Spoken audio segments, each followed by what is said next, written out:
The gentleman from Missouri is recognized for 10 minutes. Thank you, Mr. Chairman. I'd yield myself such time as I consume. Gentleman's recognized. Thank you, Mr. Chairman. Mr. Chairman, I rise today in support of H.R. 527, the Regulatory Flexibility Act of 2011. And I was an original co-sponsor and want to thank Chairman Smith for the opportunity to work with him on this very important piece of legislation. Opponents will argue that the bill stops agencies from issuing regulations. However, in reality, H.R. 527 will force agencies to consider how their actions affect small businesses and other small entities. More importantly, if the effects are significant, agencies, not small entities, will have to develop less burdensome and costly alternatives. Shouldn't a government understand the consequences of its regulations? Of course it should.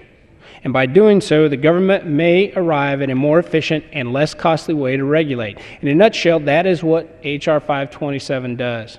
Some may argue that agencies already do this when they draft regulations. However, nearly 30 years of experience with the Regulatory Flexibility Act, or the RFA, shows that agencies are not considering the consequences of their actions, and it is about time that they start doing that. Government regulations do have consequences. Small businesses must expend scarce and vital capital complying with these rules.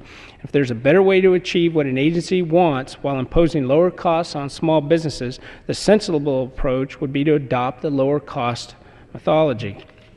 This will enable small businesses to meet the requirements imposed by regulators while freeing up scarce resources to expand their businesses and hire more workers. H.R. 527 ensures the consideration of consequences of rulemaking through the removal of loopholes that the agencies have used to avoid compliance with the RFA. In addition, the bill will require a closer consideration of the impact of rules on small businesses and other small entities. Yet nothing in H.R. 527 will prevent an agency from issuing a rule. It just stops the government from issuing a rule without understanding its effect on America's business creators, or America's job creators, small businesses. With that, I'd urge my colleagues to to support this very carefully crafted measure to improve the federal regulatory process, and with that, I will reserve the balance of my time.